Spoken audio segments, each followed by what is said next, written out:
The curiosity. Oh boy. Tonight we're going to talk about curiosity. And I did have my friend with me the other night, Ava. And no, we didn't kill the cat, and the curiosity didn't kill the cat either. But it's something I want to talk about in life as an adult. Hi, my name is Dana, and I just want to discuss some ideas I have about curiosity and how it plays out in our lives as adults. When we're kids, obviously, we have a lot of curious activities. We don't know things, we're learning things, things are new. And sometimes as an adult, when we get up to be an adult, we might not be as curious. But I want to talk about the skill of curiosity as an adult and what that brings to us personally. So, kind of what is curiosity, right? It's almost an insatiable desire to know something or to learn something, or you're curious. It's just kind of this questioning in your mind and you're trying to figure something out. It kind of brings to your mind, and maybe it stays at the top of your mind. There's just something that you want to know about. It brings about what we call curiosity in our minds. And one of the things that curiosity does is it helps to unlock personal growth in the way that we're open to new experiences. When we're curious about something, we tend to open our minds a little bit and think, oh, well, what about this and what about this, and maybe we ask ourselves questions about it, and that exhibits a curiosity that we have towards that subject, which helps challenge ourselves. Whether it's just challenging things that we've thought, things we've been taught, our beliefs through the years, just being able to go, okay, well, you're kind of doing a little maybe introspection, and you're trying to unlock some things in for yourself to learn and grow. And you have these new experiences, and it's kind of a fun part. Think about a time when you've discovered something and it was like really incredible. I'll share one. When I think it was 40, so that's been a few years ago, but when I was 40, I bought a nursery. And it was really interesting. And this is no lie. When we bought this nursery, a growing nursery, garden center type, I could not have told you a pansy from a petunia. And that's the honest truth. And we bought this nursery, and it was like I was seeing the world for the first time. Again, at 40, it was so noticeable to me. And the reason is because I was so devoted to that business, I had to learn new things. Curious? Oh yeah. I had to learn plant material. I had to learn how to grow it. I just picked people's brains. I can remember going down to a nursery that was supplying me some plants, and James, he was my kind of rep down there, my sales guy, and he was awesome. And I learned so much from him. But I remember thinking in my mind, wow, I've driven by these properties for years. And I mean, you drive by and you just kind of notice. But now, oh, I know what that is. That's a barberry. Oh, I know what that is. That's a sky pencil holly. Or, all of these plants. And the world just became alive again. And it was amazing. And I just remember very distinctly thinking that at age 40, it's like I'm seeing the world through new eyes. And what a wonderful thing was. And yes, there was a lot of curiosity and a lot of growth and a lot of personal growth for myself as I learned new things, and just growth in my business. So, and I definitely stepped out of my comfort zone. That particular experience, that first year, maybe it's because, sometimes you're a little naive, maybe a little ignorant or dumb to what actually takes to do certain things. And so that first year, and I was a learner. I soaked it up and I looked at what the previous owners had done, and we grew. I hired a friend of mine and we grew 2,000 perennials that year. Now, we hadn't grown anything, but it was amazing. And not only that, it was exciting. Like the curiousness of thinking we could do this just led to this almost unending energy that came about it. And we did. We grew 2,000 perennials that first year. Maybe it was 2,400. I don't remember. It was a lot. And we survived. And I had that business for 9 years, and I learned a lot in that business. But being curious was was vital to what I was doing because I needed that energy and I needed that drive to go out and figure these things out. Just learning that process. And I look back at that time in my life, and while it was a crazy part of time, I look back and think of how much I grew in that time and how wonderful that was. And it was. So, um, uh, quest for, I think I popped off. Now I'm back on the quest for answers. I was running a business. I had people coming in asking about this plant and that plant. I needed to know what those things were. And so I had this hunger and this burning desire to be able to provide that information to my customers. I wanted to be of value. I wanted to stay in business. I wanted to be able to sell my plants. So that was a really, really good experience about having this burning desire, this curiousness within myself as an adult, and not a young adult. I mean, I was 40, so it was a little bit older, but it was a wonderful experience that taught me about being curious as an adult.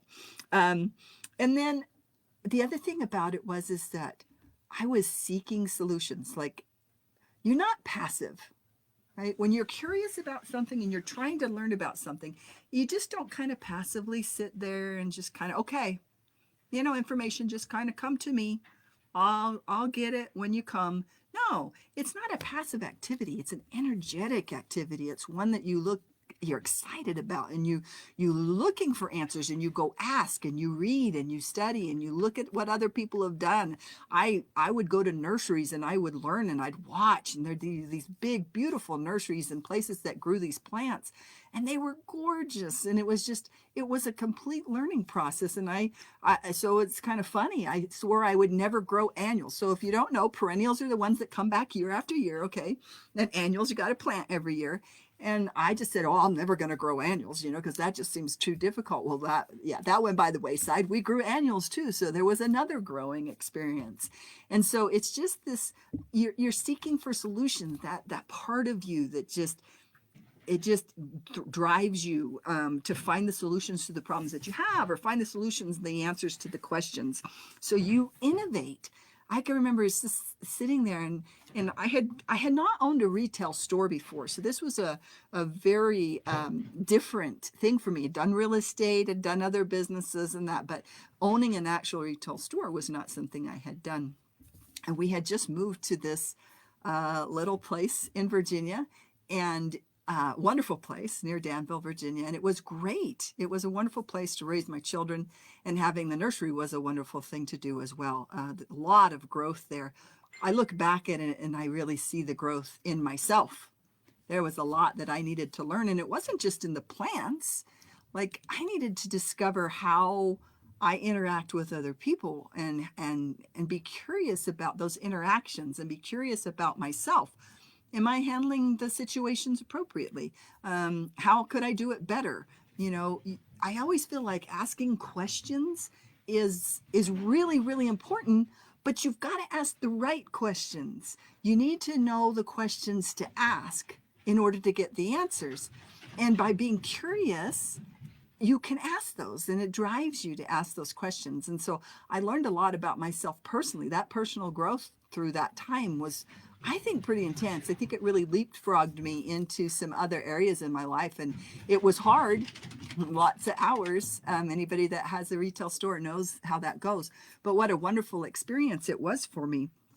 And then it helps us to explore our own capabilities. So in 2012, I bought another business. And once again, it was a business. Now, I'd had animals all my life, so it wasn't like I wasn't around animals, but I bought a boarding and grooming kennel. Now, who would do such a thing? And so I bought this boarding and grooming kennel, and, had to learn. Once again, you're seeking answers. How do you take care of this? How do you take care of that? Curious about this. And it led me to expand my own set of abilities. You're talking about a different set necessarily of people that you interact with their dogs and their cats. Those are members of the family, and you've got to be able to learn how to handle that. I even learned how to groom dogs, which I never, who would have thought I would do something like that? And it's fascinating when you take that feeling and that energy that comes from being curious about things, right? I had just bought this new business. It was another energy driving force for me to ask questions, to grow, to go beyond my comfort zone. I mean, grooming a dog. Of course, I've groomed quite a few dogs at this point, but I have sold that business. But I look back on those experiences and I think, oh, curiosity played a big part of that because it was something that just drove me into seeking answers and into being able to develop businesses that provided good services and that were profitable and that would I could really take pride in some of the things that I was doing. So um, I I think that curiosity is a superpower. Like, we don't want that to drain out of us as adults. So I challenge you, drop in the comments. What are you curious about? Is there something in your life that's just kind of driving you and you want to learn about? Where is your curiosity? Where is your superpower? Do you need to kind of up the game a little bit in that superpower? I think we always can, but I think having something within our life that helps to pull the curiosity and helps us seek for something and seek for answers and solutions is always good. That growth that can come from those types of situations, like my businesses that I didn't know, but needed to, and it created this curiosity, so to speak, and then this drive and this energy that put me in a state of learning new things and getting outside of my comfort zone. So I hope that you have the superpower of curiosity, and I hope that you'll look at your life and say, hey, where do I have some curiosity in my life? And maybe up your game a little bit, up your superpower a little bit. Ask the questions, pull yourself out, and just do some things that get you out of your comfort zone. And I hope that we can be curious together and just look and learn together, because it's wonderful to ask questions and ask the right ones. So pull your superpower of curiosity out, dust it off, get it off the shelf, and go out there and just explore things that will improve and help you grow. I hope you had a great night. This is Dana signing off until next week.